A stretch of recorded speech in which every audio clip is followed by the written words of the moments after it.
আমাদের সবাইকে বুঝতে হবে এই আন্দোলন যারা করেছিল তারা সবাই যুবক ছিল। কে ছিল বলেন? বলেন না, কে ছিল? মুরব্বীরা ছিল নি? বলেন, মুরব্বীরা কে ছিল? মুরব্বীরা ছিল না। পৃথিবীর ইতিহাসে যুবকদের অবস্থান, যুবকদের ইতিহাস, যুবকদের ত্যাগ তিতিক্ষা, যুবকদের কোরবানি, যুবকদের লড়াই সবচেয়ে বেশি ছিল। এবং বিজয় আল্লাহ তাআলা যুবকদের হাতে দিয়েছে, মুরব্বীদের হাতে দেয়া নাই। কারণ কি? কারণটা হলো মুরব্বীরা তারা নিজেদের দায়িত্ব যথাযথভাবে পালন করে নাই। সেই জন্য আল্লাহ তাআলা মুরব্বীদেরকে স্পেশালি দোয়ার জন্য রেখে দিয়ে যুবকদেরকে দিয়েই বিজয়ের ঝান্ডা হাতে দিয়েছেন। সুবহানাল্লাহ। পৃথিবীর ইতিহাসে আমরা যদি সূরাতুল কাহাফের যে আসহাবুল কাহাফ যেই বাহিনী যারা আছে তাদের হিস্ট্রি যদি আমরা অধ্যয়ন করি, সেখানে আমরা দেখব তারা সবাই যুবক ছিল। সেই সময় রাজা বাদশাহ দাগিয়ানসুরের বিরুদ্ধে যে লড়াই করেছিল, সেই লড়াইয়ের অগ্রগামী ভূমিকা যারা পালন করেছিল তারা সবাই ছিল যুবক। এরপরে সূরাতুল বুরুজ, সেখানে আসহাবুল উখদুদের যে বর্ণনা আছে, ইয়ামান রাষ্ট্রপ্রধান যে যুবককে মেরে ফেলার জন্য একবার পাহাড়ে নিয়ে গিয়েছিল, পাহাড়ের উপর থেকে তাকে নিচে নিক্ষেপ করলো, তারপরে এই যুবক মরে না, এরপর তাকে সাগর নিয়ে যাওয়া হলো, সাগর নিয়ে গিয়ে তাকে সাগর নিক্ষেপ করা হলো, তারপরে এই যুবক মরে না, সর্বশেষ যুবককে জিজ্ঞেস করা হলো, এই যুবক তুমি মরো না, তোমাকে কি করলে তুমি মরবে?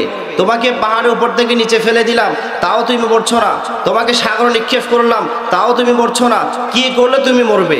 সেই যুবক বলল, এই ইয়াহুদি রাষ্ট্রপ্রধান, ভালো করে শুনে রাখো, আল্লাহ যদি কাউকে জীবিত রাখতে চান পৃথিবীর কেউ তাকে মারতে পারবে না, আর আল্লাহ যদি কাউকে মারতে চান পৃথিবীর কেউ তাকে জীবিত রাখতে পারবে না। ঠিক কিনা? সবার তো হাজিরিন। এবার রাষ্ট্রপ্রধান যুবককে বলল, তাহলে তোমাকে কি করলে তুমি মারা যাবে? যুবক এবার তাকে কৌশল শিখিয়ে দিল, তুমি বলবে প্রথম আমাকে শুলিতে চড়াও, এরপর তুমি বলবে এই যুবককে রবের নামে হত্যা করছি, এই কথা বলে যখন তুমি আমার দিকে তীর নিক্ষেপ করবে আমি মারা যাব। যুবক এবার শিখাই দিল, তার শিখানো পন্থা অনুযায়ী রাষ্ট্রপ্রধান তাই করলো। এবার তার দিকে তীর নিক্ষেপ করলো, যুবক মারা গেল। রাষ্ট্রপ্রধান মনে করলো এই যুবক যখন মারা গিয়েছে, যুবকের ইসলাম প্রচার শেষ, যুবকের দাওয়াতি কাজ এখানে সমাপ্ত না। সে যখন মনে করছিল এটা, কিন্তু আল্লাহ তারা পক্ষ হতে সিদ্ধান্ত হলো আরেকটা, রাখি আল্লাহ মারে কি, একজনের রক্তের বিনিময়ে যদি লক্ষ মানুষের হেদায়েতের কারণ হয় তাহলে একজনের রক্ত দেওয়াই উত্তম হবে। ঠিক কিনা? আবার ভাইরা, এই যুবককে তারা মেরে ফেললো, আর তারা মনে করেছিল এই তো শেষ, যুবকের ইসলাম শেষ, যুবক এতেকাল ফরমাইলো, যুবকের আর নাম নেওয়ার কেউ থাকবে না, লা ইলাহা ইল্লাল্লাহ বলার মতো কেউ আর থাকবে না। আল্লাহ সুবহানাহু ওয়া তাআলা সুন্দর করে ঘোষণা দিলেন, ও যুবক, তুমি শহীদ হয়েছ, তাতে কিছু আসে যায় না, তুমি একজন শহীদের বিনিময় আমি লক্ষ লক্ষ মানুষকে হেদায়েত দেওয়া শুরু করলাম। যখন এই শহীদের অবস্থা দেখে সমাজের নারী পুরুষ, নিম্ন শ্রেণী উচ্চ শ্রেণী সবাই যখন মুসলমান হওয়া শুরু করলো, তখন এবার ইয়ামানের রাষ্ট্রপ্রধান ইয়াহুদি চিন্তা করলো, কিরে আমি তো ভাবছিলাম এই যুবককে মেরে ফেলে তার ইসলাম এখানে দাফন হয়ে যাবে, তার নাম নেওয়ার মতো কেউ থাকবে না। এখন দেখি হাজার হাজার হাজার হাজার লক্ষ লক্ষ মানুষ তার সেই কালিমাকে গ্রহণ করে নিচ্ছে, তার যে ইসলামের ছায়াতলে আশ্রয় নিচ্ছে, সুতরাং এখন কি করা যায়? এবার রাষ্ট্রপ্রধান চিন্তা করলো, এই যুবককে তো মেরে ফেললাম, এবার যারা এই কালিমা গ্রহণ করছে তাদের সবাইকে মেরে ফেলবো। তারা সবাইকে মারা শুরু করলো। সর্বশেষ একজন নারী তার দুই ছেলে থেকে একজনকে আগুনে আপনার তেলের মধ্যে নিক্ষেপ করলো। তেলের মধ্যে নিক্ষেপ করার পর এবার রাষ্ট্রপ্রধান বলল, হে নারী, তুমি কি ওই তোমার সন্তানের মতো তেলের ভিতরে যেতে চাও? এই কথা বলার পর সেই তেলের ভিতর থেকে সন্তান রুহানিভাবে মাকে ইশারা দিচ্ছে, মা তুমি রাষ্ট্রপ্রধানের কথা রাজি হইও না, তার অফার তুমি কর্ণপাত করিও না। সে যদি তোমাকে আগুনে নিক্ষেপ করে, সে যদি তোমাকে তেলের ভিতরে নিক্ষেপ করে, তুমি নিক্ষেপ কবুল করে নাও। ও মা, তুমি দেখো আমি তেলের ভিতরে আছি, আমি শান্তিতে আছি। আল্লাহ তাআলা এই গরম তেলকে আমার জন্য জান্নাতে পরিণত করে দিয়েছেন। তুমিও রেডি থাকো, তুমিও আসো, তোমার জন্য আল্লাহ তাআলা জান্নাত বানিয়ে দিবেন। যখন সন্তানের এই রুহানি আওয়াজ যখন মায়ের কানে বসলো, মা বললেন, আমার সন্তান একটা কেন দুইটা কেন, যত সন্তান আছে সবাইকে যদি মেরে ফেলো, আমাকে যদি শহীদ করে ফেলো, তারপর আমরা কালিমা ছাড়বো না। আল্লাহু আকবার। আমার ভাইরা, এই যে যুবকদের কথা বলছিলাম, এই একজন যুবককে হত্যার বিনিময়ে লক্ষ লক্ষ মানুষ হেদায়েত পালো। এরপর আপনি দেখেন রাসূলুল্লাহ সাল্লাল্লাহু আলাইহি ওয়াসাল্লামকে যারা সাহায্য করেছিল, আবু বকর রাদিয়াল্লাহু তাআলা আনহু ছিলেন যুবক, ওমর রাদিয়াল্লাহু তাআলা আনহু ছিলেন যুবক, ওসমান রাদিয়াল্লাহু তাআলা আনহু ছিলেন যুবক, আলী রাদিয়াল্লাহু তাআলা আনহু ছিলেন যুবক, হাসান হোসেন রাদিয়াল্লাহু তাআলা আনহুমা তারা ছিলেন যুবক, আবু হুরায়রা রাদিয়াল্লাহু তাআলা ছিলেন যুবক, আব্দুল্লাহ ইবনে মাসউদ ছিলেন যুবক। রাসূলুল্লাহ সাল্লাল্লাহু আলাইহি ওয়াসাল্লামের সাহাবাদের ভিতরে শতকরা 99% ছিল যুবক। এই যুবক দিয়েই আল্লাহ তাআলা তার নবীকে সাহায্য করেছিলেন এবং এই যুবক দিয়েই সমস্ত কুফরি শক্তির কবর রচনা করেছেন, ঠিক না? সুতরাং আপনারা জানেন আফগান বিজয় হয়েছিল, তাও যুবকদের মাধ্যমে।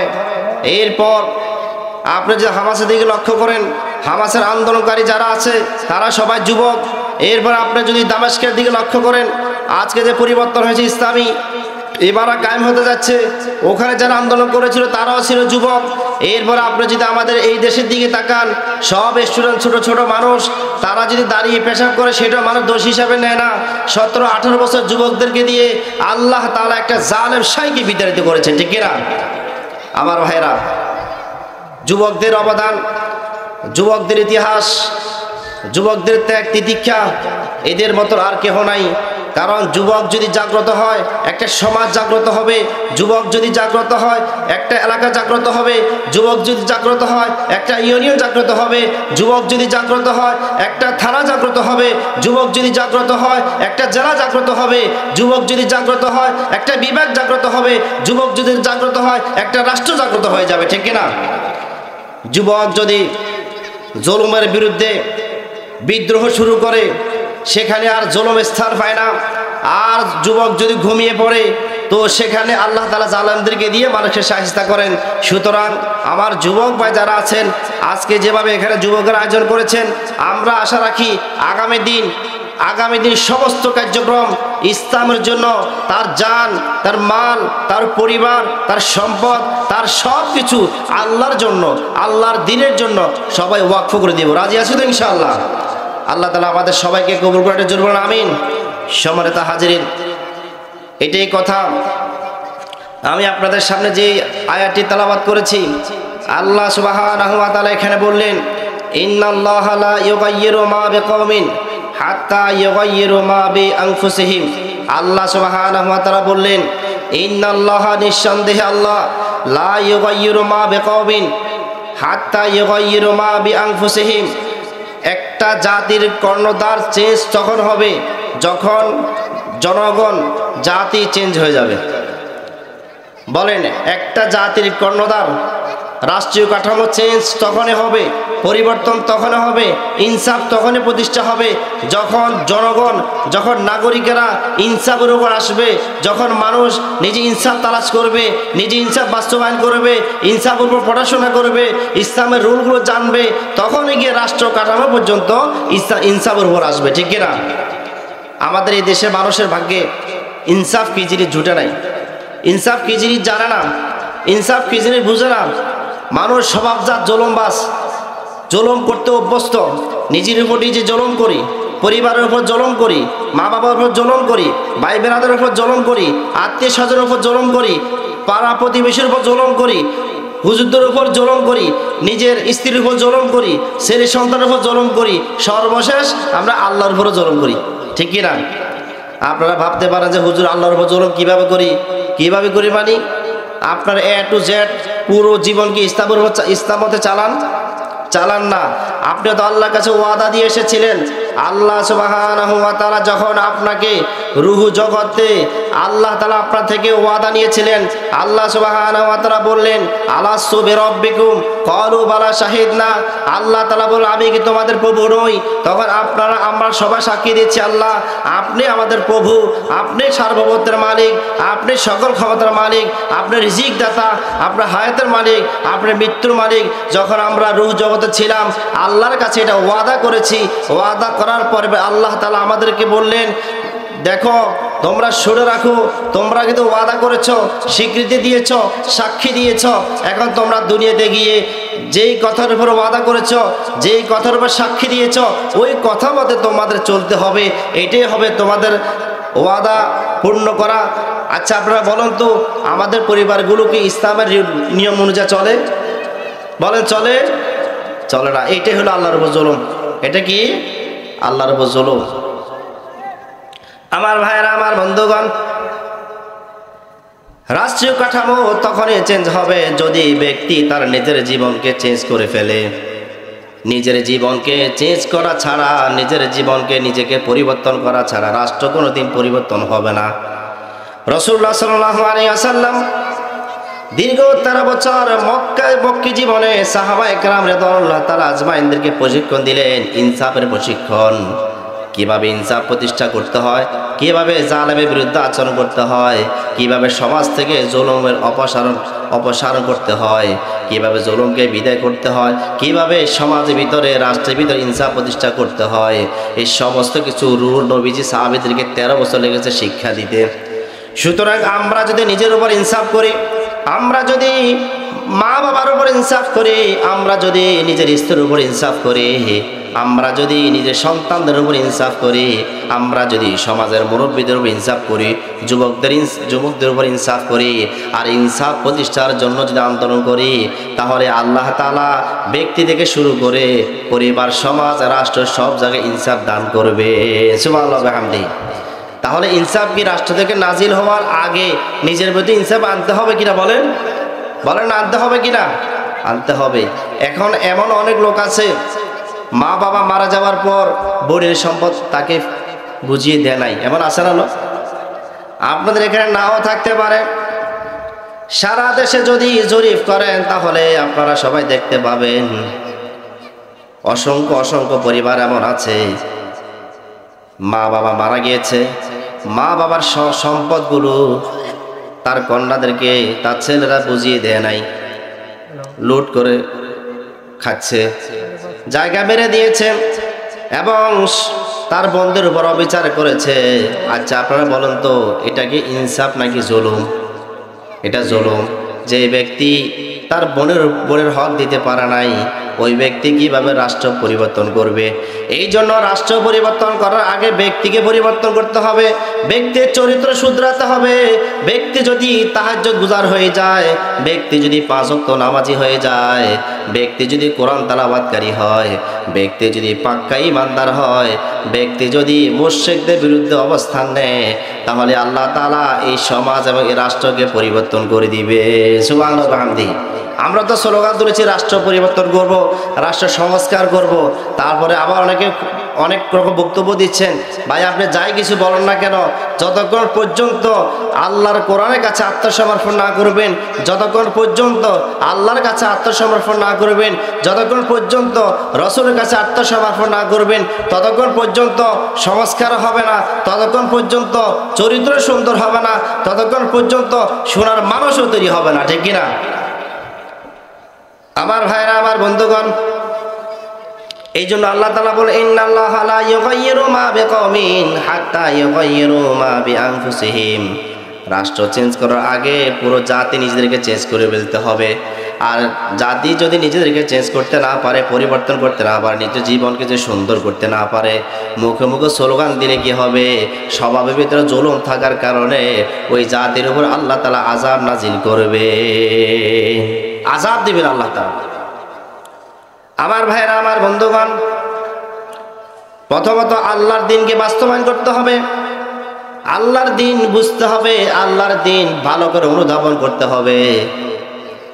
আল্লাহর দ্বীন ভালো করে যদি না বুঝি, অনুধাবন করতে যদি না পারি, তাহলে আমি তো সারা জীবন জুলুমবাজ হিসেবে থাকবো, সারা জীবন জালেম হিসেবে থাকবো, নিজের স্বভাবকে চেঞ্জ করার জন্য আল্লাহর কোরআনের দরকার আছে না নাই? বলেন আছে না নাই? আল্লাহর কোরআনের সামনে যদি আমি মাথা নত না করি, আল্লাহর কসম জীবনও আমার জীবন সুন্দর হবে না, কশ্চিনকালেও আমার চরিত্র সুন্দর হবে না। ছোটবেলা আমরা দেখতাম ফজরের সালাতের পর ঘরগুলো থেকে কোরআনের আওয়াজ ভেসে উঠত, মাহমুদের গুনগুন তালাওয়াতের সাউন্ড আমরা শুনতাম। তারা সূরা ইয়াসিন মুখস্থ করত, নিজেও মুখস্থ করতো, সন্তানকে মুখস্থ করাইতো, ঘরের বাচ্চাদেরকে শিখাইতো। আজকে কি সেই সুন্দর চরিত্রবান, সেই সুন্দর পরিবেশ, সেই মনোরম দৃশ্য এখন কি সমাজে আছে? সেটা আছে? বলেন আছে? তো আল্লাহ তাআলা আপনাকে কিভাবে ইনসাফ দিবেন? ইনসাফ তো নিজেই চাচ্ছেন না। প্রত্যেক ঘরের ভিতরে ডিসলান আছে না নাই? বলে না ডিসলান আছে না নাই? সেখানে ডিসলানের ভিতরে জি বাংলা, জি গোল্ড, স্টার চলছে, এই সিনেমাগুলো চলে কিনা? তো এগুলো চালালে কি সেই ঘরের উপর রহমত আসবে না গজব আসবে? ওই যে সিনেমাগুলো দেখে, সিনেমাগুলো দেখার পর সেখানে একজন ছেলে আরেকজন মেয়ের সাথে কিভাবে প্রেম করে সেগুলো দেখে।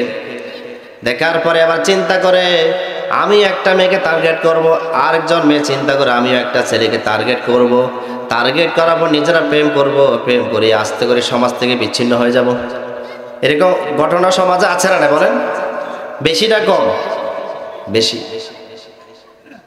আল্লাহ সুবহানাহু ওয়া তাআলা বললেন, শোনো, ইন্নাদ দীনা ইনদাল্লাহিল ইসলাম, আল্লাহর কাছে মনোনীত জীবন ব্যবস্থার নাম হলো শুধুমাত্র ইসলাম। ইসলাম ছাড়া যত মতবাদ আছে, যত তন্ত্র আছে, যত মন্ত্র আছে, যত ইজম আছে, কোনো ইজম আল্লাহর কাছে গ্রহণযোগ্য না। মানব রচিত তন্ত্র মন্ত্র সব কিছু হলো পরিত্যক্ত, প্রত্যাখ্যাত, নিকৃষ্ট, অপদার্থ। আমার ভাইরা, আমার বন্ধুগণ, আল্লাহ সুবহানাহু ওয়া তাআলা যে বললেন, হে আমার বান্দাবান্দিগণ, তোমরা মুসলমান হও, মুসলমান হও। যদি তোমরা পরিপূর্ণভাবে মুসলমান হতে পারো, আমি আল্লাহ তাআলা তোমার জীবনের সমস্ত নেক আমল কবুল করে নিব। সুবহানাল্লাহি ওয়া বিহামদিহি। কোরআন কারিমে আল্লাহ তাআলা বলেন, ওয়া মাইয়াবতাগি গায়রাল ইসলামি দীনান ফালাই ইউকবালা মিনহু ওয়া হুয়া ফিল আখিরাতি মিনাল খাসিরিন। আল্লাহ সুবহানাহু ওয়া তাআলা বললেন, ওয়া মাইয়াবতাগি গায়রাল ইসলামি দীনান, যে ব্যক্তি ইসলামকে বাদ দিয়ে অন্য কোনো জীবন ব্যবস্থাকে তার জীবনের জন্য গ্রহণ করে নিল, সেকুলারিজম গ্রহণ করে নিল, ন্যাশনালিজম গ্রহণ করে নিল, মানব রচিত তন্ত্র মন্ত্র তার জীবনের জন্য গ্রহণ করে নিল, আল্লাহ তাআলা বললেন এগুলো কোনো কিছু আল্লাহর কাছে গ্রহণযোগ্য না। আল্লাহর কাছে কোনো কিছু কবুল হবে না। আল্লাহর কাছে কবুল হবে কেবলমাত্র ইসলাম। যে ব্যক্তি ইসলামের উপর চলল আর ঘোষণা দিল, রাদিতু বিল্লাহি রাব্বান ওয়া বিল ইসলামি দীনান ওয়া বি মুহাম্মাদিন সাল্লাল্লাহু আলাইহি ওয়াসাল্লাম নাবিয়্যান ওয়া রাসূলা। নবীজি সাল্লাল্লাহু আলাইহি ওয়াসাল্লাম বললেন, ও আমার উম্মতরা, তোমরা ঘোষণা দাও, রাদিতু বিল্লাহি রাব্বা ওয়া বিল ইসলামি দীনান, রাদিতু বিল্লাহি রাব্বা, আমরা আল্লাহকে প্রভু হিসেবে পেয়ে খুশি, ওয়া বিল ইসলামি দীনান, ইসলামকে কমপ্লিট কোড অফ লাইফ হিসেবে পেয়ে খুশি, রাসূলুল্লাহ সাল্লাল্লাহু আলাইহি ওয়াসাল্লামকে আল্লাহ তাআলার পক্ষ হতে স্পেশালি নবী রাসূল হিসেবে পেয়ে খুশি। যদি আপনি আল্লাহকে পেয়ে খুশি হন, আল্লাহর বিধান বাস্তবায়ন করা লাগবে। পৃথিবীতে যত বিধান আছে সমস্ত বিধান পরিবর্তনশীল। মানব রচিত যত বিধান আছে সমস্ত বিধান পরিবর্তনশীল, কিন্তু আল্লাহ তাআলা যে বিধান নাজিল করেছেন সেই বিধান কোনোদিন পরিবর্তন হবে? আল্লাহর বিধান পরিবর্তন হবে? বলে পরিবর্তন হবে? কিয়ামত পর্যন্ত তাদেরকে যদি দায়িত্ব দেওয়া হয়, তোমরা সবাই মিলে আল্লাহর বিধান পরিবর্তন করো, কেউ কি পারবে? আল্লাহ তাআলা বিধান সালাত, এটা সালাতে থাকবে, পরিবর্তন করার কোনো সুযোগ নাই। আল্লাহ তাআলা বিধান হলো তোমরা যাকাত দাও, এটা যাকাতে থেকে যাবে, এখানে পরিবর্তন করে অন্য কোনো নাম দেওয়ার সুযোগ নাই। আল্লাহ তাআলা বিধান নাজিল করলেন, ও আমার বান্দা বান্দিরা, তোমরা সবাই সুদ ছেড়ে দাও। এটা বিধান থেকে যাবে, এখানে পরিবর্তন করার কারো কোনো এখতিয়ার নাই, সম্ভব না। দুনিয়ার মানুষ যত আইন তৈরি করুক না কেন, যত বিধান তৈরি করুক না কেন, সমস্ত বিধান পরিবর্তনশীল। আগে একজন শাসক এসেছিল, তিনি একরকম আইন জারি করেছিলেন, একরকম সংবিধান তৈরি করেছিলেন। পরবর্তী শাসক এসে সেই আইনগুলো পরিবর্তন করেন এবং সংবিধান পরিবর্তন করে ফেলেন। কিন্তু আল্লাহ তাআলা কোরআন নামক যে একটা সংবিধান দিয়েছেন, কিয়ামত পর্যন্ত তামাম দুনিয়ার সবাই মিলে যদি চেষ্টা করে পরিবর্তন করার জন্য, কিয়ামত পর্যন্ত কেউ পারবে না। রাসূলুল্লাহ সাল্লাল্লাহু আলাইহি ওয়াসাল্লাম এই কথা বললেন, রাদিতু বিল্লাহি রাব্বা, ও আমার উম্মতরা তোমরা ঘোষণা দাও আমরা আল্লাহকে পেয়ে খুশি। আল্লাহকে পেয়ে খুশি মানে হলো আল্লাহর কাছে আমি মাথা নত করেছি। আমাদের জীবনের প্রতিটি ক্ষেত্রে আল্লাহ তাআলাকে যদি আমরা প্রাধান্য দিই, তাহলে বুঝতে হবে আমরা আল্লাহর গোলামি করছি। নামাজের ক্ষেত্রে আল্লাহকে মানলাম, আল্লাহর গোলামি করলাম, বাইরে আসিয়া আল্লাহকে বাদ দিয়ে দিলাম, এটাকে বলা হয় মিশ্র ধর্ম। আল্লাহ তাআলার কাছে এই জীবনের কোনো দাম নাই। আমার ভাইয়েরা, আমার বন্ধুগণ, আল্লাহকে পেয়ে খুশি হয়েছে তারা যারা আল্লাহর জন্য নিজের জীবনকে সঁপে দিয়েছে। কোরআনে কারিমে আল্লাহ তাআলা বললেন, কুল ইন্না সলাতি ওয়া নুসুকি ওয়া মাহইয়ায়া ওয়া মামাতি লিল্লাহি রাব্বিল আলামিন। আল্লাহ সুবহানাহু ওয়া তাআলা বলেন, ও নবী তুমি আমার গোলামদেরকে শিখাই দাও, ইন্না সলাতি ওয়া নুসুকি, আমার জীবন, আমার মরণ, আমার ইবাদত, আমার কুরবানি, আমার ত্যাগ তিতিক্ষা, আমার রাজনীতি, আমার অর্থনীতি, আমার সমরনীতি, আমার বিজ্ঞান নীতি, আমার যাবতীয় যা কিছু হতে পারে সব কিছু কেবল আল্লাহর জন্য আমি ওয়াকফ করলাম। আর যে ব্যক্তি আল্লাহর জন্য নিজেকে সঁপে দিবে, আল্লাহ তাআলা তাই আল্লাহ নিজেই ওই বান্দার জন্য অভিভাবক হয়ে যায়। সুবহানাল্লাহ ওয়া বিহামদিহি। আমার ভাইরা, আমার বন্ধুগণ, আল্লাহ সুবহানাহু ওয়া তাআলা এটাই বললেন, আল্লাহর দিনকে বাদ দিয়া যদি নিজেদের থেকে কোনো কিছু আবিষ্কার করে সাজিয়ে দিই, গুজিয়ে দিই, আইন জারি করি, তাহলে এই আইনগুলো, এই ইবাদতগুলো আল্লাহ তাআলা কোশ্চিন কেন কবুল করবেন না? কোরআন কারিমে আল্লাহ তাআলা বলে, ওয়ামা আতাকুমুর রাসূলু ফাখুযুহু ওয়ামা নাহাকুম আনহু ফান্তাহু। ও আমার গোলামেরা, আমার নবী যা নিয়ে এসেছেন তোমরা তা শক্ত করে ধরো, কামড়ে ধরো। এবার নবীজি যে সমস্ত কাজগুলো পরিত্যাগ করতে বলেছেন সেগুলো তোমরা পরিহার করো, সবগুলো ডিলিট করে দাও। তার মানে বোঝা গেল আমার জীবনে কোনো প্রকারের নতুন কোনো আবিষ্কৃত কিছু যোগ হতে পারবে না। আচ্ছা আপনারা বলুন তো, ইসলাম কি কমপ্লিট কোড অফ লাইফ অর্থাৎ পূর্ণাঙ্গ জীবন বিধান, জীবন ব্যবস্থা, নাকি আংশিক জীবন ব্যবস্থা? বলেন ইসলাম কি পূর্ণাঙ্গ জীবন ব্যবস্থা নাকি আংশিক জীবন ব্যবস্থা? এটা আমাদের আকীদা, এটা আমাদের ঈমান, এটা আমাদের বিশ্বাস। ইসলামই কেবল পূর্ণাঙ্গ জীবন ব্যবস্থা। বাকি যত ধর্ম, যত নিয়মতান্ত্রিক এই দুনিয়াতে আছে সব কিছু অসম্পূর্ণ, ঠিক কিনা? আমার ভাইরা, আমার বন্ধুরা, আল্লাহ তাআলা রেফারেন্স দিচ্ছেন, আল-ইয়াউমা আকমালতু লাকুম দীনাকুম ওয়া আতমামতু আলাইকুম নি'মাতি ওয়া রাদিতু লাকুমুল ইসলাম দীনা। আল্লাহ তাআলা বলেন, আল-ইয়াউমা আকমালতু লাকুম দীনাকুম, ও আমার গোলামেরা শোনো, আজ আমি তোমাদের জন্য ইসলামকে পরিপূর্ণ করে দিলাম। আমি আমার নিয়ামত সমূহ তোমাদের উপর পরিপূর্ণভাবে নাজিল করলাম। এখানে কোনো প্রকারে কাটছাট করার কোনো সুযোগ আছে? সুতরাং আমাদের ভিতরে বেদাত আছে না নাই? বলো না, বেদাত আছে না নাই? ইসলামের বাইরে যা আছে সবগুলা বেদাত।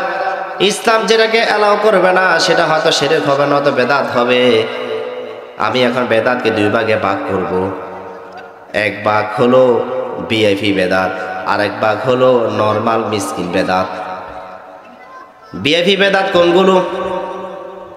ভিআইপি বেদাতগুলো ওই সমস্ত লোকেরা করে যারা শিক্ষিত, এলিট শ্রেণীর, রাষ্ট্রীয় লোকেরা, প্রশাসনের লোকেরা, অর্থনীতিবিদ লোকেরা ভিআইপি বেদাতগুলো করে। আর গরিব মিসকিনেরা গ্রামের বেদাতগুলো করে। সরল সহজ মানুষগুলো ছোটোখাটো বেদাতগুলো করে। আর শিক্ষিত লোক, এলিট লোক, রাষ্ট্রীয় ব্যবস্থাপনা মানুষগুলো ভিআইপি বেদাত করে। ছোট বেদাত থেকে বড় বেদাত বেশি মারাত্মক। আল্লাহ তাআলার নাজিলকৃত বিধানকে বাদ দিয়ে মানুষের তৈরি করা বিধান দিয়ে সমাজ চালানো, রাষ্ট্র চালানো, বিচার ফায়সালা করা, এটা হলো ভিআইপি বেদাত। কি বেদাত বলেন? ভিআইপি বেদাত।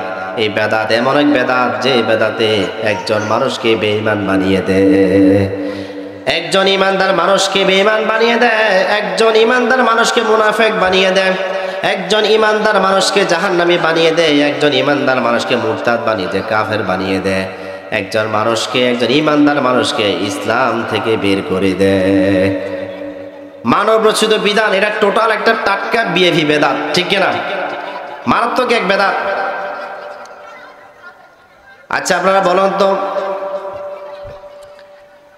আল্লাহ নবী সাল্লাল্লাহু আলাইহি ওয়াসাল্লাম বলেন, ইবনে মাজার হাদিস, রাসূলুল্লাহ সাল্লাল্লাহু আলাইহি ওয়াসাল্লাম বলেন, যারা বেদাত করবে, নতুন নতুন নিয়ম কানুন তৈরি করে আল্লাহর নামে, আল্লাহর দ্বীনের নামে, নবীর নামে, সাহাবীদের নামে যারা চালিয়ে দিবে, এটা হলো বেদাত। সওয়াবের আশা করে, ইসলামের ভিতরে আছে মনে করে, এটা হলো বেদাত। আচ্ছা আপনারা বলেন তো, আমার নবী রাহমাতুল লিল আলামিন বলেছেন, কি বলেছে শুনেন। নবীজি বললেন, যে ব্যক্তি বেদাত আবিষ্কার করবে, নিত্য নতুন জিনিস তৈরি করে, ইবাদত তৈরি করে, আল্লাহর নামে, নবীর নামে চালিয়ে দিয়ে ইসলামের ভিতরে আছে বলে মানুষের কাছে প্রচার করবে, তার নামাজ কবুল হবে না, তার রোজা কবুল হবে না, তার যাকাত কবুল হবে না, তার হজ কবুল হবে না, তার সমস্ত আমল বেচতে যাবে, এবং সর্বশেষ ওই লোকটা ইসলাম থেকে বের হয়ে যাবে, ইসলাম থেকে বের হয়ে যাবে। ভিআইপি বেদাত এমন এক বেদাত, যে বেদাত একজন মানুষকে শুধু নামাজি পর্যন্ত সীমাবদ্ধ রাখে, হজ পর্যন্ত সীমাবদ্ধ রাখে, কিন্তু শিরকের বিরুদ্ধে কথা বলতে দেয় না, মানুষের তৈরি করা মতবাদের বিরুদ্ধে কথা বলতে দেয় না। কোরআন কারিমে আল্লাহ তাআলা বললেন, আমি তোমাদের জুয়া হারাম করেছি, আমি তোমাদের জন্য মদ হারাম করেছি, আমি তোমাদের জন্য ভাস্কর্য নির্মাণ করা হারাম করেছি, আমি তোমাদের জন্য লটারি হারাম করেছি। আচ্ছা আপনারা বলেন তো, এর বিপক্ষে গিয়ে কোনো বান্দা যদি এগুলো জারি করে দেয়, এটা হবে কুফর, এটা হবে শিরক, এটা হবে ভিআইপি বেদাত। একই কাজ, শিরক হয়, কুফর হয়, বেদাত হয়ে যায়। কোরআন কারিমে আল্লাহ তাআলা বললেন, কুল ইন্নামাল খামরু ওয়াল মাইসিরু ওয়াল আনসাবু ওয়াল আজলামু রিজসুম মিন আমালিশ শাইতান ফাজতানিবু। আল্লাহ সুবহানাহু ওয়া তাআলা বললেন, ইন্নামাল খামরু, তুমি বলো, মদ পান করা, জুয়া খেলা, লটারি দেওয়া, ভাস্কর্য নির্মাণ করা, এই সবগুলো হলো শয়তানের কাজ। কার কাজ বলেন? কার কাজ?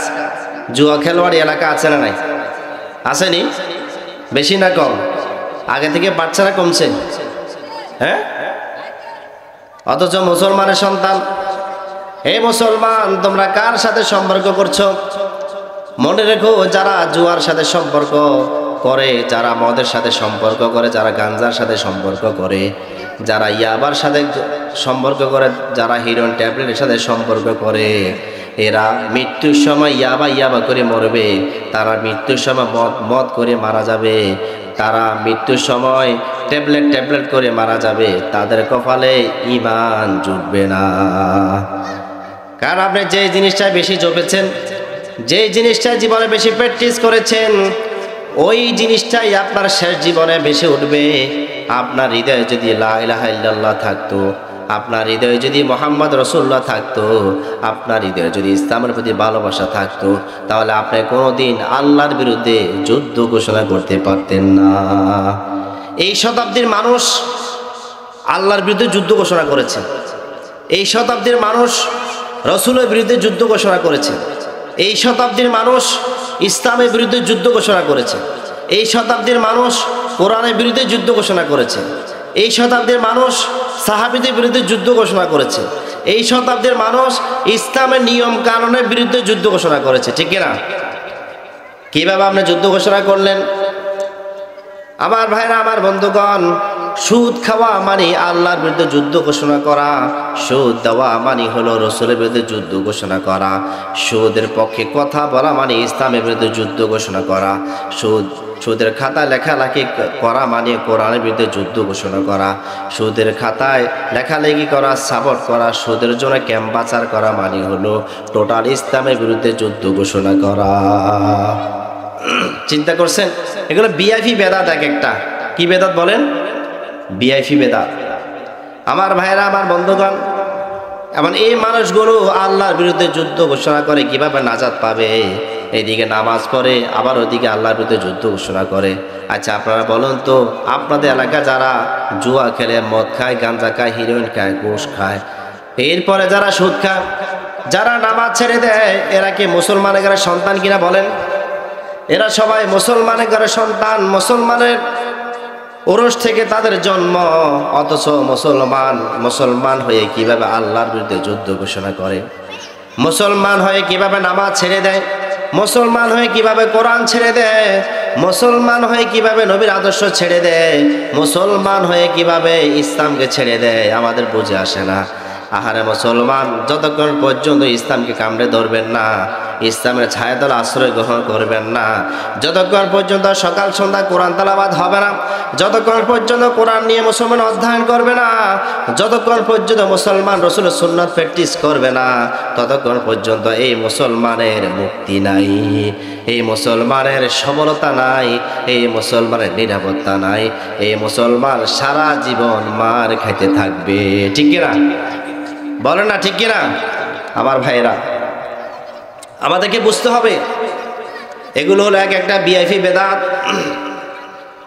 রাষ্ট্রীয় বেদাত, সামাজিক বেদাত। এর শ্রেণীদের বেদাতগুলো এত বড় ভয়ঙ্কর, এই বেদাতের কারণে একজন মানুষ সর্বশেষ লা ইলাহা ইল্লাল্লাহ থেকে পর্যন্ত সরে যায়। এই জন্য আপনি লা ইলাহা ইল্লাল্লাহ পড়েছেন তো বুঝেন নাই।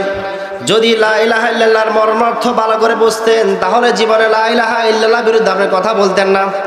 আচ্ছা আমরা সব একসাথে পড়ি তো লা ইলাহা, বলেন একসাথে বলেন লা ইলাহা, লা ইলাহা, লা ইলাহা ইল্লাল্লাহু, ইল্লাল্লাহু, ইল্লাল্লাহু মুহাম্মাদুর রাসূলুল্লাহ। লা ইলাহা ইল্লাল্লাহ মুহাম্মাদুর রাসূলুল্লাহ কালিমা পড়ছেন মানে মর্ম থেকে বুঝেছেন, বুঝেন নাই? লা ইলাহা ইল্লাল্লাহ পড়ার মানে হলো আমি আল্লাহ ছাড়া কাউকে মানি না। লা ইলাহা কোনো ইলাহ মানি না। লা ইলাহা মানে হলো আমি আমেরিকা মানি না।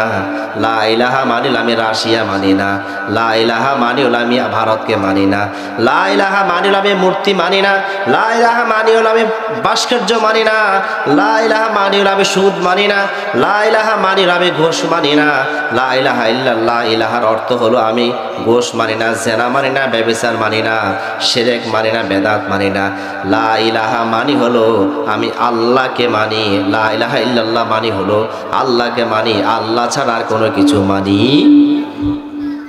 লা ইলাহা ইল্লাল্লাহ পড়েছেন তো আপনার শিরক করতে পারবেন না। লা ইলাহা ইল্লাল্লাহ বলেছেন তো আপনি বেদাত করতে পারবেন না। লা ইলাহা ইল্লাল্লাহ বলেছেন তো আল্লাহকে নারাজ করতে পারবেন না। লা ইলাহা ইল্লাল্লাহ বলেছেন তো মুহাম্মদ সাল্লাল্লাহু আলাইহি ওয়াসাল্লামকে নারাজ করতে পারবেন না। লা ইলাহা ইল্লাল্লাহ বলেছেন তো এই লা ইলাহা ইল্লাল্লাহর উপর অবিচল থাকা লাগবে। সুবহানাল্লাহ ওয়া বিহামদিহি। যে ব্যক্তি লা ইলাহা ইল্লাল্লাহ বলার পর, লা ইলাহা ইল্লাল্লাহর দাবি অনুযায়ী লা ইলাহা ইল্লাল্লাহ বলার পর দুনিয়ার কারো সংবিধান মানে নাই, মানব রচিত আইন মানে নাই, এই জন্য লা ইলাহা এর অর্থ হলো আমি কারো সংবিধান মানি না, ইল্লাল্লাহ আল্লাহর সংবিধানে মানি। ঠিক না? লা ইলাহা ইল্লাল্লাহ বলা মানে কি? দুনিয়ার কোনো সংবিধান মানি না, আল্লাহর সংবিধান মানি। লা ইলাহা ইল্লাল্লাহ বলার মানে হলো দুনিয়ার কোনো বিচার আমি মানি না, ইল্লাল্লাহ আল্লাহর বিচার মানি। লা ইলাহা ইল্লাল্লাহ বলা মানে হলো মানব রচিত সমস্ত তন্ত্র মতো কোনো কিছু মানি না, কেবলমাত্র আল্লাহকে মানি।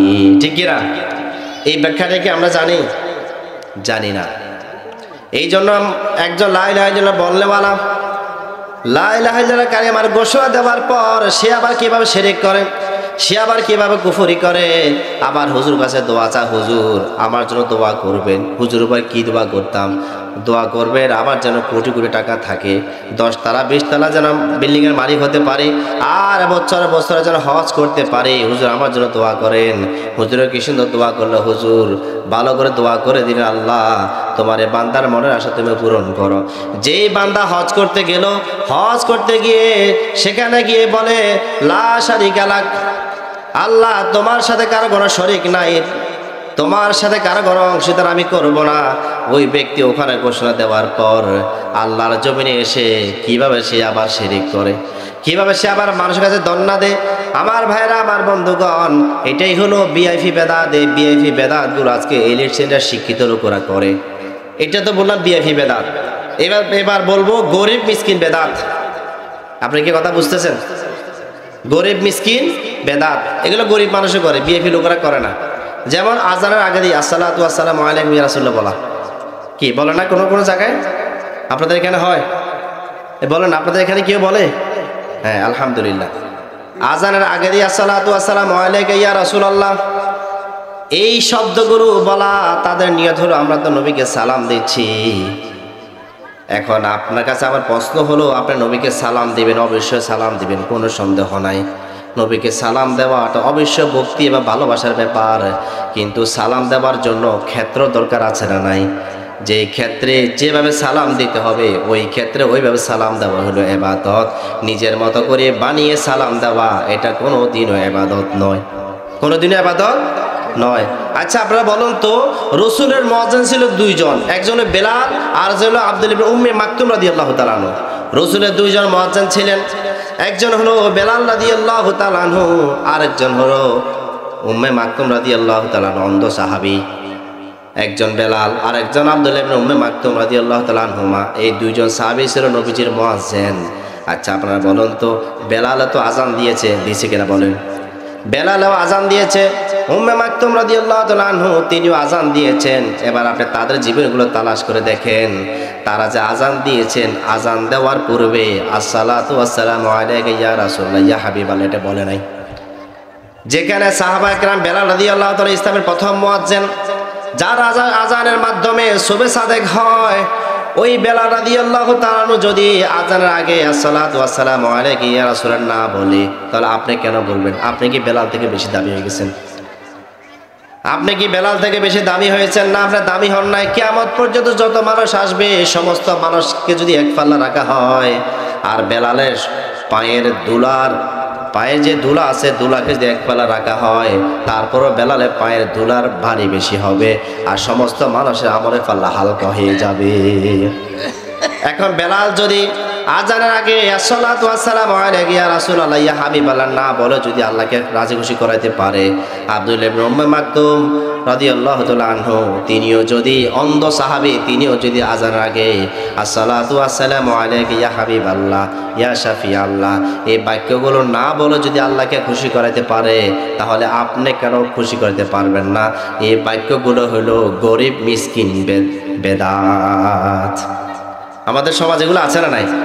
এখানে নাই, আলহামদুলিল্লাহ। আপনারা এখানকার মানুষ অনেক সচেতন আছেন। চট্টগ্রাম শহরে যাবেন, আমার শ্বশুর বাড়িও চট্টগ্রাম শহরে কদমতলী, তার পাশের মসজিদটা এমন এক অবস্থা, 5 ওয়াক্ত নামাজের আগে দিয়ে শুরু করে আসসালাতু ওয়াসসালামু আলাইকা ইয়া রাসূলুল্লাহ। এখন কেউ যদি এটার বিরুদ্ধে বলে, তাকে ওয়াহাবি বলে আক্রমণ চালায়। ওয়াহাবি বলে কি চালায়? আক্রমণ চালায়। এরপরে আমাদের সমাজের ভিতরে কিছু বেদাত নামে কিছু কুসংস্কার আছে, কিছু কুসংস্কার। যেমন আরেকটা বেদাত বলি, কুসংস্কার একটু পরে বলবো। রাসূল সাল্লাল্লাহু আলাইহি ওয়াসাল্লামের নাম শুনলে সঙ্গে সঙ্গে এইভাবে চুম্মা দেওয়া আছে না নাই? বলেন, এরকম আছে না নাই?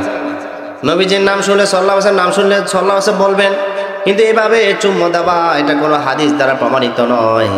কোনো সাহাবায়ে কেরাম নবীর নাম শুনিয়া এইভাবে কোনদিন চুম্বন দেয় নাই। চুম্বন দিছে? কোনো প্রমাণ নাই। কেউ যদি জেনে থাকে তাহলে আমাকে জানাবেন, আমিও আমল করবো। কারণ একটা নেকামল তো করার দরকার, ঠিক কিনা? নবী দ্বারা প্রমাণিত নয়, সাহাবা কেরাম দ্বারা প্রমাণিত নয়, তাবিঈন দ্বারা প্রমাণিত নয়, এমন একটি বিষয় আপনি যোগ করে দিলেন যেটার সাথে ইসলামের আর কোনো সম্পর্ক নাই। এবার আমরা আজানে যে দোয়া পড়ি না, দোয়ার মধ্যে আবার বেদাত আছে।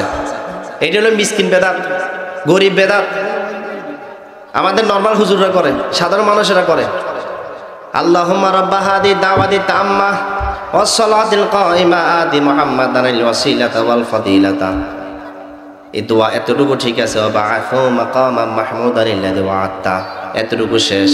মাসান্দি ওয়াদ দারাজাতার রাফিয়াতা, একটু বলে না, ওয়াদ দারাজাতার রাফিয়াতা, এটা হলো বেদাত। এটা কি? এটা বেদাত, এটা মিসকিন বেদাত। আজানের দোয়ার মধ্যে বেদাত ঢুকাইছে, চিন্তা করছে তামাশা। আজানে যে দোয়া পড়ে সেখানে বেদাত ঢুকাই দিছে। এরপরে আমরা যে সালাম ফিরাই, নামাজের পর যে মুনাজাত করে আল্লাহুম্মা আনতাস সালাম ওয়া মিনকাস সালাম তাবারাকতা রব্বানা ওয়া তাআলা ইয়া যাল জালালি ওয়াল ইকরাম, আল্লাহুম্মা আনতাস সালাম ওয়া মিনকাস সালাম তাবারাকতা ইয়া যাল জালালি ওয়াল ইকরাম। এটা হলো হাদিস দ্বারা প্রমাণিত। প্রত্যেক নামাজের পর ইমাম সাহেব এটা পরে মুসল্লির উপর আল্লাহুম্মা আনতাস সালাম ওয়া মিনকাস সালাম তাবারাকতা ইয়া যাল জালালি ওয়াল ইকরাম। কিন্তু এর মাঝখানে কিছু শব্দ আছে, ওয়া আলাইকা বিসসালাম, হাইয়ানা বিসসালাম, আছে না নাই? হ্যাঁ, হাইয়ানা বিসসালাম। এই যে হাইয়ানা বিসসালাম আমরা যোগ করলে এটা বেদাত।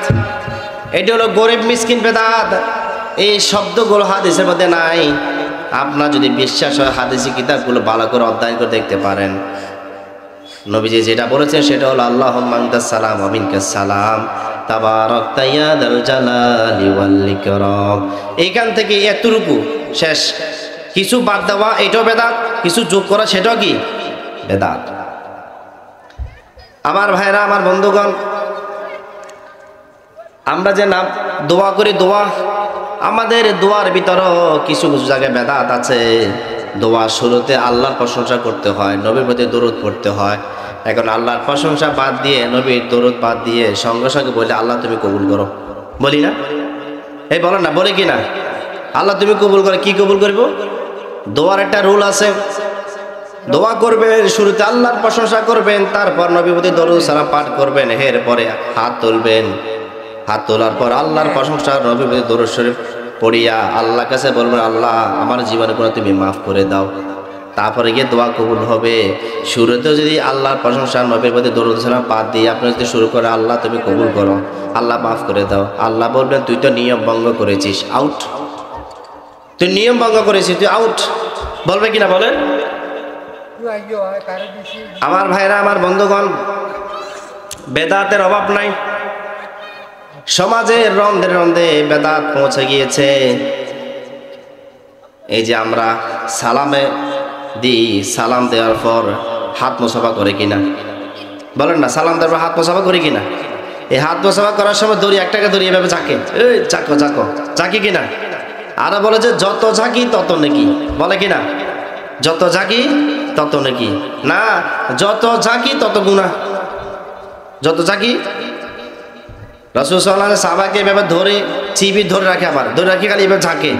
এখন কারো যদি হাত ভাঙ্গা হয় ভাই, যদি হাতে ব্যথা হয়, তো অবস্থা খারাপ হয়ে যাবে তার। সে বলবে ভাই তোমাকে সালামও দেবো না, মোসাফা করবো না, আমি আমার জান নিয়ে পালাই। এরপরে আরেকটা বেদাত হলো পেট ভরে খাবা, একবার গলা পর্যন্ত খাইতে খাইতে। হুজুর হুজুর বলে কি? মুসল্লি ডাক দিয়ে বলে ইমাম সাহেব হুজুর। ইমাম সাহেব বলে কি? মুসল্লি কি বলবেন বলেন। মুসল্লি বলে হুজুর আজকে ভালো করে খাইছি। কি খাইছেন? বিরিয়ানি খাইছি, শীতকালে বিরিয়ানি। খাইতেও মজা, পাক করতেও মজা। ইমাম সাহেব বলে কতটুকু খাইছেন? গলা পর্যন্ত। এই গলা পর্যন্ত খাবারটা হলো ইসলামের সর্বপ্রথম বেদাত। সর্বপ্রথম বেদাত যেটা আবিষ্কার সেটা হলো পেট ফুলিয়ে খাবার। এরপরে পেট বড় হওয়া। আমাদের এখানে পেট বড় লোক আছে না না দেশে? বলো না, পেট বড়। পেট বড় হবে মা বোনদের বাচ্চা পেটে আসার পর। এখন থেকে পুরুষের পেট বড় হয়ে গেছে, আছে না নাই? এটা বেদাত। এটা কি? এটা কিন্তু বেদাত। এটা মারাত্মক বেদাত এবং এটা একটা কিয়ামতের আলামত। তিরমিজির সময় হাদিস, রাসূলুল্লাহ সাল্লাল্লাহু আলাইহি ওয়াসাল্লাম বললেন ওয়া ইউহিব্বুনাস সামানা, কিয়ামতের আগে মানুষ পেট বড় করার জন্য প্রতিযোগিতা সৃষ্টি করবে। কে কতটুকু খাইবে, এক গলা পর্যন্ত খায় শুধু নারী বুড়ি এত বড় হবে। এরপরে এই ট্যাবলেট সেই ট্যাবলেট, দুনিয়ার ট্যাবলেট খাইতে খাইতে পেট আরো বড় হয়ে যাচ্ছে। এবার পেট বড় হওয়া এটা কিয়ামতের আলামত এবং এটা একটা বেদাত। আজকে দেখবেন আমাদের দেশে কলেজ ইউনিভার্সিটির অধ্যক্ষ, প্রিন্সিপাল, ভাইস প্রিন্সিপালদের পেট বড় বড়। মাদ্রাসার মোহতামিম, নাইবে মোহতামিম পেটগুলো বড় বড়। হুজুরদের পেট বড়, আছে না নাই? কি বলে, আছে নি?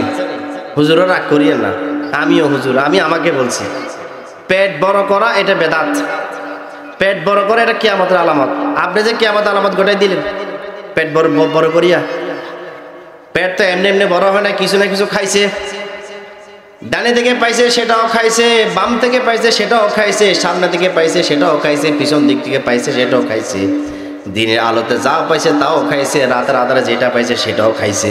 খাইয়া দাইয়া দিন শেষে পেট বড়, আর ঘুমালে এমনভাবে নাক টানে তার আশেপাশে কেউ আর থাকতে পারে না। ঠিক কিনা বলেন না? ঠিক কিনা?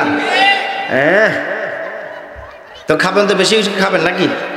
কোন নবী রাসূলের পেট বড় ছিল? বলেন না, কোন নবী রাসূলের পেট বড় ছিল? নবীজি বলেন ইউহিব্বুনা সামানা, কিয়ামতের আগে পেট বড় হবে, মানুষ পেট বড় করার জন্য প্রতিযোগিতা করবে। এটা কিয়ামতের যেমন আলামত, এটা আবার একটা বেদাত, যে যত বেশি খাইবে তার অন্তর তত বেশি নষ্ট হয়ে যাবে। রসুলের সুন্নাহ ভিত্তিক যদি আমরা জীবন যাপন করতাম, আল্লাহর কসম করে বলি আমাদের পেট আর বড় হইতো না। দেখবেন অধিকাংশ সুদখোরদের পেট বড়, ঠিক না? অধিকাংশ সুদখোরদের কি? অধিকাংশ সুদখোরদের পেট বড়, অধিকাংশ ঘুষখোরদের পেট বড়, অধিকাংশ হারামখোরদের পেট বড়, অধিকাংশ বেদাতীদের পেট বড়, ঠিক না? পেট বড় তো এমনি হয় নাই, খাইতে খাইতে খাইতে খাইতে পেটের চর্বি বৃদ্ধি পেয়েছে। এবার ডাক্তারে বলল, হুজুর আপনার পেটটা এত বড় করলেন, আহারে হুজুর বড় বিপদ আছেন, আহারে প্রিন্সিপাল সাহেব বড় বিপদ আছেন, আহারে অধ্যক্ষ সাহেব, আহারে সমাজের মাই মুরব্বী বড় বিপদ আছে।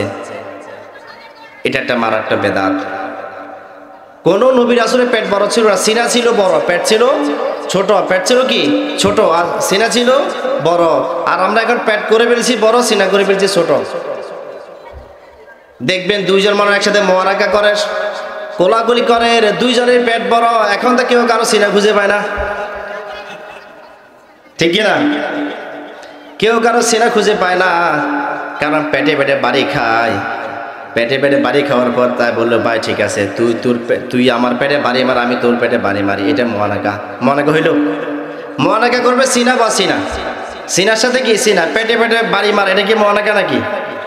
আপনি খাইলেন তো পেটে বড় করলে আর দিয়ে সুন্নত একটাকে জবাই করে দিলেন। আল্লাহর কসম করে বলি, যদি মুসলমানরা সুন্নত তরিকা খাবার খাইতো, জীবনেও কোনো দিন পেট বড় হইতো না। পেট বড় হইতো না, জীবনে পেট বড় হইতো না যদি সুন্নত তরিকা খাবার খাইতো।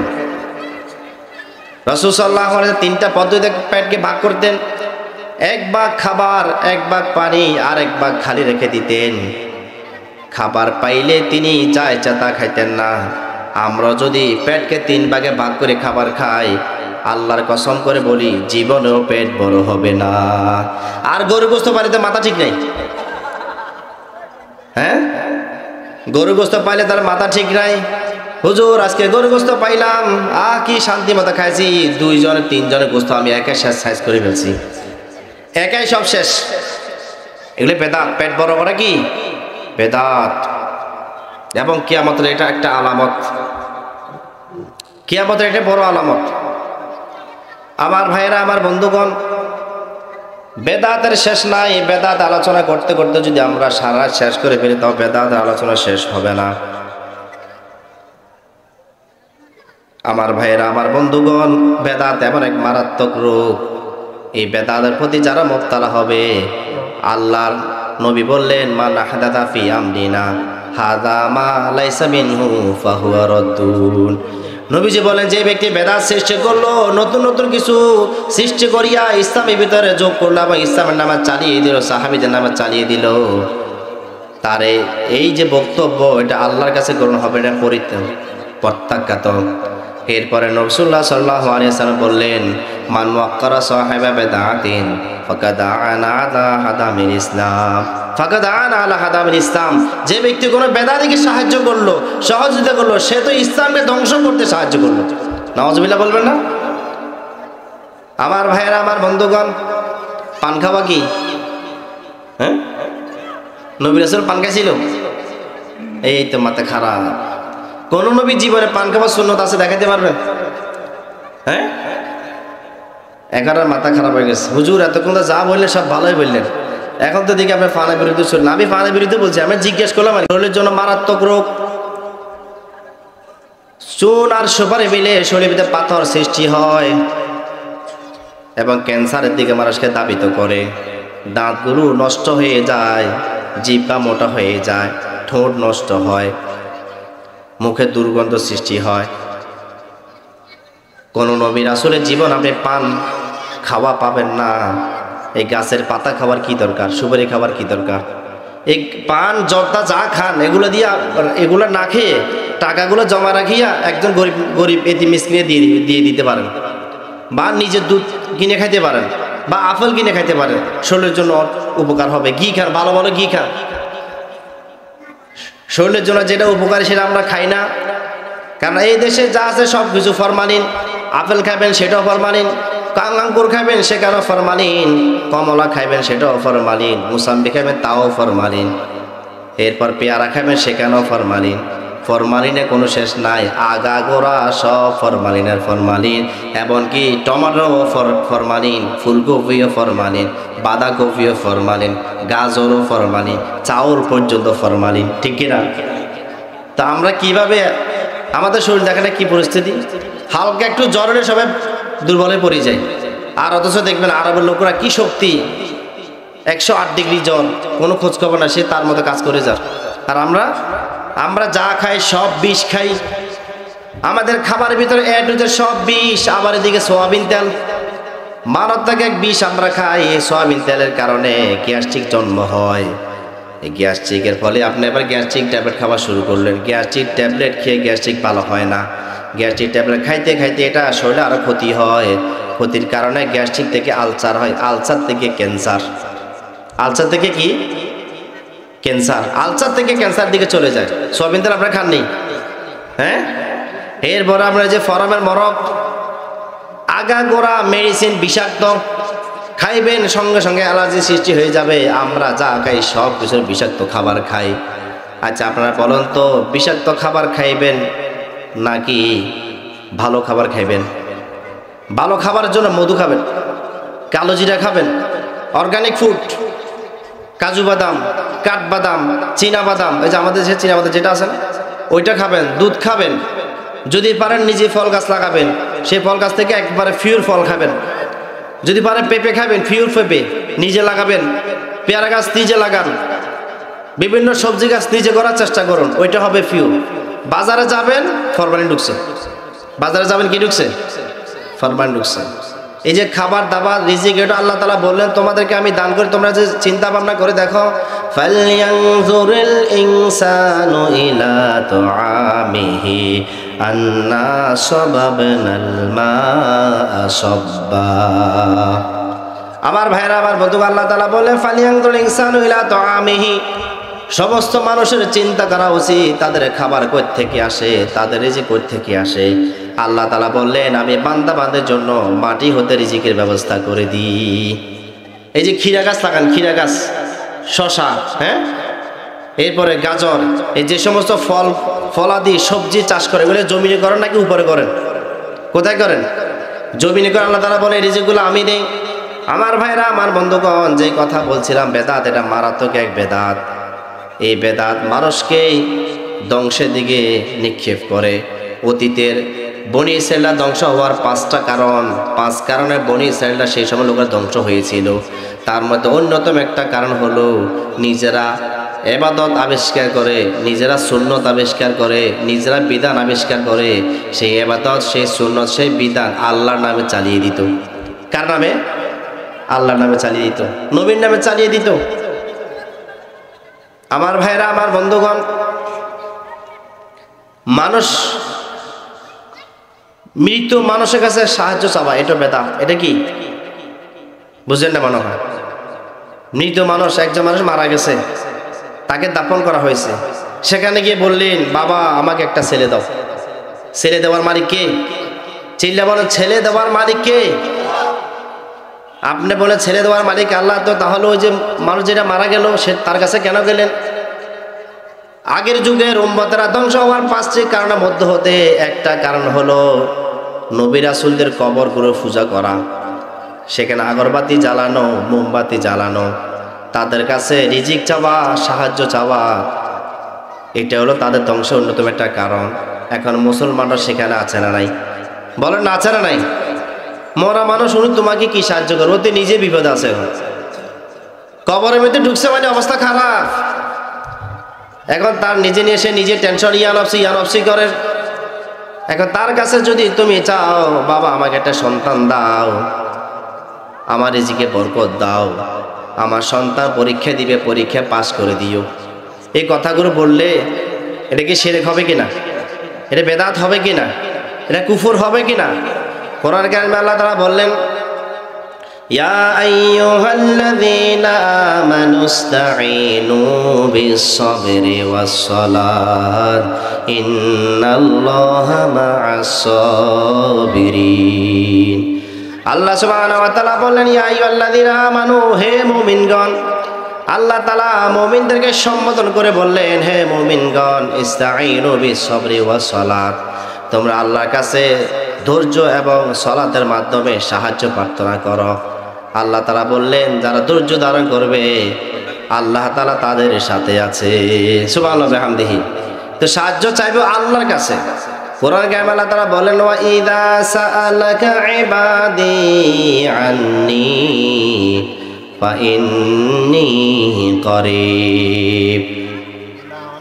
ও নবী, তোমাকে যদি আমার বান্দারা জিজ্ঞাসা করে আমার সম্পর্কে, তখন তুমি বলবা আমি আমার বান্দার সায়ে রগের নিকটে থাকি, তার চেয়ে বেশি নিকটে। আমি আমার বান্দার সবচেয়ে বেশি আপন। আর আমার বান্দা যখন আমার কাছে সাহায্য চায়, আমি আল্লাহ তাআলা বান্দাকে সাহায্য করার জন্য রেডি হয়ে যাই। সুবহানাল্লাহ। আপনি যদি আল্লাহর কাছে সাহায্যের জন্য হাত পাতেন, 2 রাকাত সালাতুল হাজাত নামাজ পড়ে যদি আল্লাহর কাছে হাত পাতেন, আল্লাহকে বলেন, মাবুদ আমার সন্তান পরীক্ষা দিবে, তুমি পাস করে দিও। আমার বিবি অসুস্থ, তুমি সুস্থ করে দিও। আমার পরিবার থেকে তুমি আল্লাহর ওলির ফয়দা করে দিও। আমার বংশের থেকে আল্লাহ তুমি তোমার খাস বান্দা তৈরি করে দিও। আল্লাহ আমাদেরকে তুমি সাহায্য করিও, কাফের মুশরিকদের বিরুদ্ধে লড়াই তুমি সাহায্য করিও। আল্লাহ তাআলা সাহায্য করবে কিনা? বলে সাহায্য করবে কিনা? আল্লাহ তাআলা বললেন, ইন তাস্তাগীসুনা রাব্বাকুম ফাস্তাজাবা লাকুম আন্নী মুমিদ্দুকুম বিআলফিম মিনাল মালাইকাতি মুরদিফিন ওয়ামা জাআলাহুল্লাহু ইল্লা বুশরা ওয়ালিতাতমাইন্না বিহি কুলুবুকুম ওয়ামান নাসরু ইল্লা মিন ইনদিল্লাহ ইন্নাল্লাহা আজিজুন হাকীম। একটু চিল্লা বল আল্লাহু আকবার। যুদ্ধের ময়দানে সাহাবায়ে কেরাম যখন আল্লাহর কাছে হাত তুলেছিল, আল্লাহ তুমি যদি আমাদেরকে সাহায্য করো তাহলে আমরা বিজয় লাভ করব, আর তুমি যদি সাহায্য না করো আমরা পরাজিত হয়ে যাব। আল্লাহ তাআলা বললেন, আমি তোমাদেরকে সাহায্য করব। বান্দারা যখন ডাক দিলেন, আল্লাহ তাআলা সঙ্গে সঙ্গে সেই ডাক কবুল করে নিয়েছেন। সুবহানাল্লাহ। এরপর আল্লাহ তাআলা বললেন, ইন্নী মুমিদ্দুকুম বিআলফিন মিনাল মালাইকাতি মুরদিফিন, আমি আল্লাহ তাআলা আমার পক্ষ হতে লাগাতার তোমাদের জন্য 1000 ফেরেশতা নাজিল করে দিব। আল্লাহু আকবার। 1000 ফেরেশতা নাজিল করে দিব। আর আল্লাহ তাআলা বললেন, ওয়া মা জাআলাহুল্লাহু ইল্লা বুশরা, আল্লাহ বললেন আমি তোমাদের সুসংবাদ দিলাম, ওয়ালিতাতমাইন্না বিহি কুলুবুকুম, তোমাদের হৃদয়কে আমি আল্লাহ তাআলা ইতমিনান করে দিলাম। ওয়া মান নাসর ইল্লা মিন ইনদিল্লাহ, আল্লাহ ছাড়া আমাদের আর কেউ সাহায্যকারী নাই। ঠিক কি না? আমাদেরকে আর কেউ সাহায্যকারী আছে নাকি ভারত সাহায্য করবে? হ্যাঁ, ইতিপূর্বে মানুষেরা তো ভারতের উপর নির্ভরশীল হয়েছিল, তাদেরকে সাহায্যকারী মনে করত এবং তাদেরকে ভালোবাসতো, তাদেরকে জান প্রাণ দিয়ে সব উজাড় করে দিত। আল্লাহ তাআলা সেই প্রসঙ্গে আলোচনা করতে গিয়ে বললেন, ওয়া মিনান নাসি মাইয়াত্তাখিযু মিন দুনিল্লাহি আনদাদান ইউহিব্বুনাহুম কাহুব্বিল্লাহ ওয়াল্লাযীনা আমানু আশাদ্দু হুব্বাল লিল্লাহ। আল্লাহ রাব্বুল আলামিন বলেন, ওয়া মিনান নাসি, কিছু মানুষ আছে, মাইয়াত্তাখিযু মিন দুনিল্লাহি আনদাদ, আল্লাহকে বাদ দিয়ে আল্লাহর সৃষ্টিকে আল্লাহর সমকক্ষ হিসাবে গ্রহণ করে নিয়েছে। ইউহিব্বুনাহুম কাহুব্বিল্লাহ, এবং আল্লাহর ভালোবাসা আল্লাহকে না দিয়ে আল্লাহর সৃষ্টিকে দিয়ে দিয়েছে। আর আল্লাহ তাআলা বললেন, প্রকৃত ঈমানদার যারা, ওয়াল্লাযীনা আমানু আশাদ্দু হুব্বাল লিল্লাহ, আর যারা প্রকৃত ঈমানদার তারা সবচেয়ে বেশি আল্লাহকে ভালোবাসে। আল্লাহু আকবার। তাহলে আমরা সাহায্য চাইবো মৃত মানুষের কাছে নাকি না আল্লাহর কাছে? কোন নবী রাসূলের কাছে চাইবো নাকি না আল্লাহর কাছে চাইবো? ইহুদি খ্রিস্টানের কাছে চাইবো নাকি আল্লাহর কাছে চাইবো? নাস্তিক বেঈমানের কাছে চাইবো নাকি না আল্লাহর কাছে চাইবো? পৃথিবীর কোনো সুপার টুপার আমরা মানি না, আমাদের জন্য এক আল্লাহই যথেষ্ট, ঠিক না? আমাদের জন্য যথেষ্ট কি? আল্লাহ তাআলা বলেন আল্লাহু ওয়ালিয়ুল্লাযীনা আমানু ইউখরিজুহুম মিনাল যুলুমাতি ইলান নূর। আল্লাহ সুবহানাহু ওয়া তাআলা বলেন আল্লাহু ওয়ালিয়ুল্লাযীনা আমানু, যারা ঈমান এনেছে তাদের অভিভাবক হলো কেবল আল্লাহ। সুবহানাল্লাহ। আমাদের অভিভাবক কে? চিল্লা বলেন, আমাদের অভিভাবক কে? নাকি আমেরিকা, নাকি রাশিয়া, নাকি জাতীয় সংঘ? জাতীয় সংঘ আমাদের অভিভাবক নয়, তারা হলো আমাদের শত্রু। আমেরিকা আমাদের অভিভাবক নয়, তারা হলো আমাদের শত্রু। ভারত আমাদের অভিভাবক নয়, তারা হলো আমাদের শত্রু। কিভাবে বুঝলেন? তারা আমাদের চরম শত্রু। কোরআনে আল্লাহ তাআলা বললেন সূরা মায়েদার শেষের দিক দিয়ে আল্লাহ তাআলা আলোচনা করলেন লাতাজিদান্না আশাদ্দান নাসি আদাওয়াতাল লিল্লাযীনা আমানুল ইয়াহুদ ওয়াল্লাযীনা আশরাকু। আল্লাহ সুবহানাহু ওয়া তাআলা বলেন লাতাজিদান্না আশাদ্দান নাসি আদাওয়াতাল লিল্লাযীনা আমানুল ইয়াহুদ। আল্লাহ তাআলা নবীকে সম্বোধন করে বলো, নবী তুমি তোমার অনুসারী উম্মতদেরকে বলে দাও ইহুদিরা খ্রিস্টানরা মুশরিকরা তোমার হলো জাতীয় দুশমন। তার মানে ভারত হলো মুশরিক, আমেরিকা মুশরিক, ইসরায়েল মুশরিক, জাতীয় সংঘ মুশরিক, আর রাশিয়া মুশরিক, চীন মুশরিক। আল্লাহ তাআলা বললেন এরাই হলো তোমার চূড়ান্ত, তোমার চরম দুশমন, ঠিক না? তো দুশমন কি কখন আমার বন্ধু হবে? বলে দুশমন কি কখন আমার অভিভাবক হবে? মনে রাখবেন, যদি দুশমনকে আপনি অভিভাবক হিসেবে গ্রহণ করেন, দুশমনকে যদি আপনি বন্ধু হিসেবে গ্রহণ করেন, দুশমনকে যদি আপনার মুরব্বী হিসেবে গ্রহণ করেন, তাহলে সেই দুশমন আপনার সন্তানকে হত্যা করবে, সেই দুশমন আপনার মুরব্বীকে হত্যা করবে, সেই দুশমন আপনার দেশ লুটেপুটে খাইবে, সেই দুশমন আপনার সম্পদ বাজেয়াপ্ত করবে, সেই দুশমন আপনার শিশুকে অপহরণ করবে, সেই দুশমন আপনার কন্যাকে দর্শন করবে, সেই দুশমন আপনার স্ত্রীকে দর্শন করবে, সেই দুশমন আপনার বাড়িঘর দখল করবে, ঠিক কিনা? ইসরায়েল দুশমন, তার জ্বলন্ত প্রমাণ হলো গাজার লক্ষ লক্ষ মানুষকে হত্যা করেছে ইসরায়েল ইহুদি। আল্লাহ তাআলা বলে ইহুদিরা তোমাদের দুশমন, তার প্রমাণ হলো গাজা হত্যা করা। আল্লাহ তাআলা বলে আমেরিকা তোমার চরম দুশমন, তার প্রমাণ হলো তাম পৃথিবীতে মুসলিম জাতিকে হত্যা করা। আফগানিস্তানে লক্ষ লক্ষ মুসলমান হত্যা করেছিল, ইরাকে লক্ষ লক্ষ মুসলমান হত্যা করেছিল, এরপর লেবাননে লক্ষ লক্ষ মুসলমান হত্যা করেছে। আমার ভাইয়েরা, তাম দুনিয়াতে যেখানে দেখবেন মুসলমান নির্যাতিত হচ্ছে, নিষ্পেষিত হচ্ছে, সেখানে আমেরিকার কোনো না কোনোভাবে হত্যা করার পিছনে ভূমিকা আছে না নাই? এই জন্য আমার ভাইরা, আমাদেরকে পরিষ্কার ঘোষণা দিতে হবে, আমরা কোনো নাস্তিক বেঈমানদেরকে মানি না, তারা আমাদের অভিভাবক নয়। আমাদের অভিভাবক হলো কেবলমাত্র আল্লাহ, আল্লাহ, আল্লাহ। নাস্তিক বেঈমানদেরকে, মুশরিকদেরকে, ইহুদিদেরকে আমরা মানি না, ঠিক কিনা?